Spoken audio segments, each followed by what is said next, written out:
Hello everyone and welcome to my YouTube channel. If you are just tuning in, my name is Britannia. Thank you so much for clicking on this video.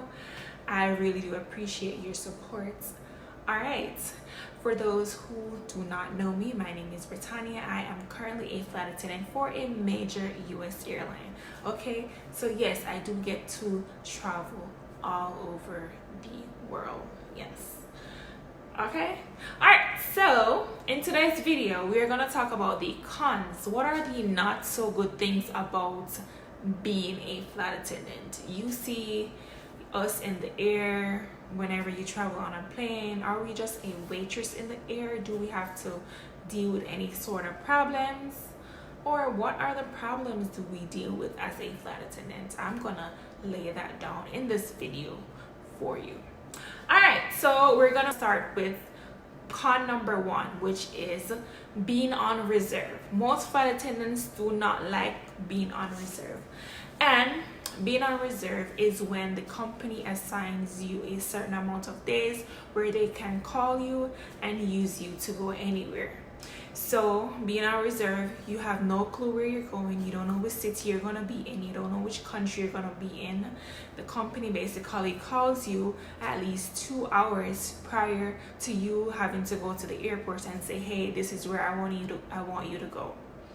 All right, and that's not so good for most people because they have no control of their day, of their schedule. The company basically controls you at that point. All right, just imagine getting up, being on reserve, and knowing that your job can call you but you don't know where you're going. You know, it doesn't work well for a lot of people. This is the biggest con about getting into the flight attendant industry, because people like to have control over their schedule. They like to know where they're going so they can plan their week and their month, and this is something you cannot do when you are on reserve. All right, so that is con number one. Con number two is the time zone changes. So as you may know, if you travel to certain states, they are at least some couple hours ahead of us or behind us, and if you're used to a certain time zone, that can take a toll on your body. Okay, you can get jet lag very easily because it messes with your circadian rhythm. So that is one thing that flight attendants have to deal with, in which it takes a toll on your body if you don't keep up with exercising and a healthy diet. All right, so we're gonna move on to con number three, and con number three is the commuting. All right, so commuting is when you travel to a different state. So you travel from your home state to a different state to work your flights out of that state. All right, and this can be very frustrating for most flight attendants because every time they have like a trip, they have to travel to their home base to work the flights out of that particular base. All right, what I do see most flight attendants do is just move to the base they got assigned and work the flights out of that base until they can bid for their home base and they move back. Yes, sometimes with commuting, guys, you are on a standby list. Even though you are working and you're going to base to work, you're still on standby. So it's basically if seat is available on the aircraft, and most airlines do have like commuting policies that protects you, but on the most part it's on a standby basis, so that is not favorable for most flight attendants. All right, we're gonna move on to con number four. So con number four is housing. So when you move from your home state to your assigned base, you probably don't have any friends or any family members in that base that they assigned you. So housing becomes an issue because where are you going to stay? So the flight attendant community has a housing situation called a crash pad. So this is where most people or most flight attendants stay. They crash there when they're on reserve. until they're finished working their flights, they go back home.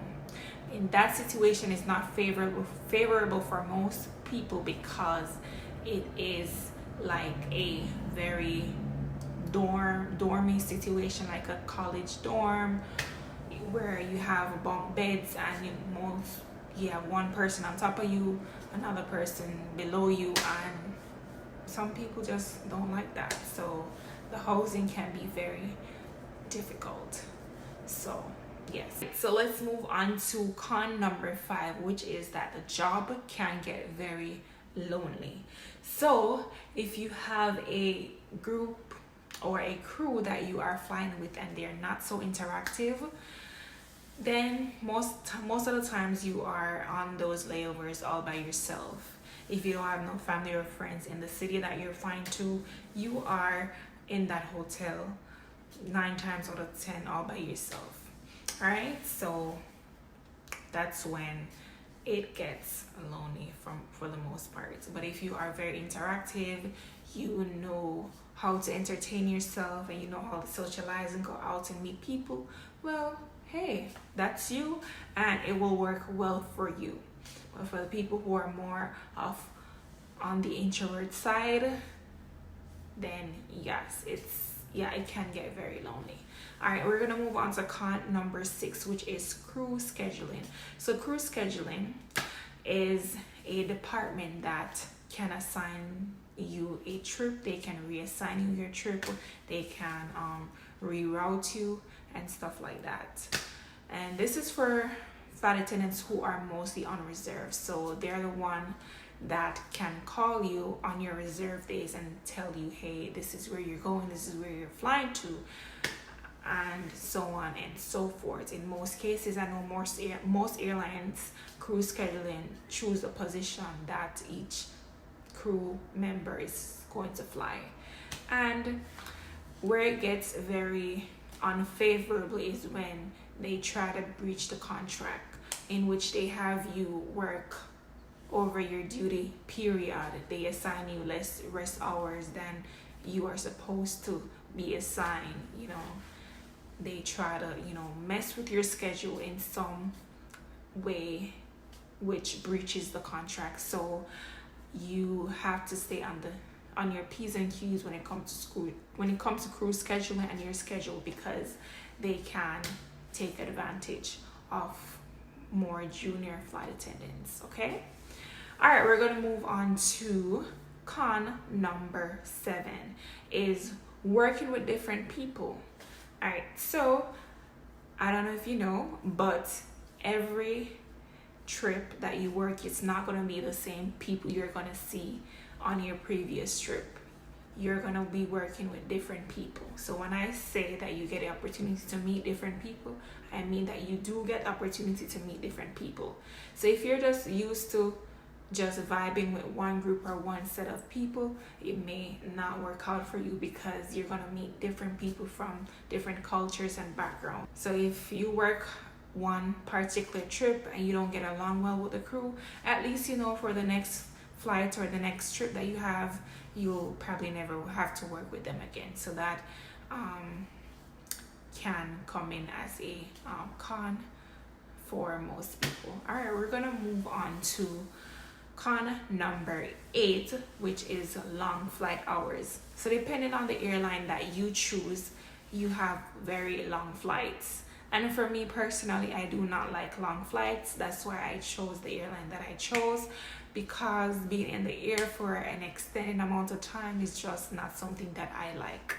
But if it's something that you like longer destinations, you like to travel to countries that have a longer, where you're in the air longer, that's fine. That will work for you. But for me, I don't like long flights. The minimum is like a 5-hour flight for me, but that can be a con for most people. It's just the flight hours is too long. You can have a very long duty day as well. All right, we're gonna move on to con number 9, which is seniority warfare. So I know when you just step into the industry, you have something called senior flight attendants as well as junior flight attendants. Yes guys, I'm laying everything down in this video for you guys because you need to know what you are getting into. All right, so what a senior flight attendant knows, maybe not what a junior flight attendant knows. So there's always some combative issue when it comes to a more senior flight attendant and a more junior flight attendant, because junior flight attendants basically in my particular airline, they have to just work whatever position they're placed into, as opposed to a senior flight attendant. They get the opportunity to choose the position that they want to fly. So, and also when it comes to like policies and regulations and the rules and your job duty, there may be a clash between a junior and a senior flight attendant, because what a senior flight attendant was taught a couple months ago, a new flight attendant that just got hired, they may taught it a different way in training. So there can be clashes when it comes to a junior and a senior flight attendant. But the higher up you go in the industry, so the more seniority you have, it's better for you, because as the year goes by, your pay increase and then you get more favorable trips. So being more senior in the company, it works out well for you in the long run. All right, we're gonna move on to con number 9. So, actually not number 9, the last con, which is extended delays due to weather. It can be due to maintenance issues. It can be due to the inbound plane coming in very late. So as a flight attendant, you do have to deal with delays. Okay, you have to deal with delays. So, and that is not so good, because most times you show up to work 3 hours early, but still you don't get to start working until like an hour or 2 hours after that due to a delay. And as I said before, delays can be caused by the weather, it can be caused by security, it can be caused by the inbound plane coming in too late from the destination. So delays can happen and it can get very frustrating for most people. All right guys, so this is the end of the video. Thank you so much for tuning into my YouTube channel today. If you got anything useful from this video, don't forget to like. You can also leave a comment and subscribe for more videos. Again, my name is Britannia. Thank you so much for tuning in. Until next time, peace out.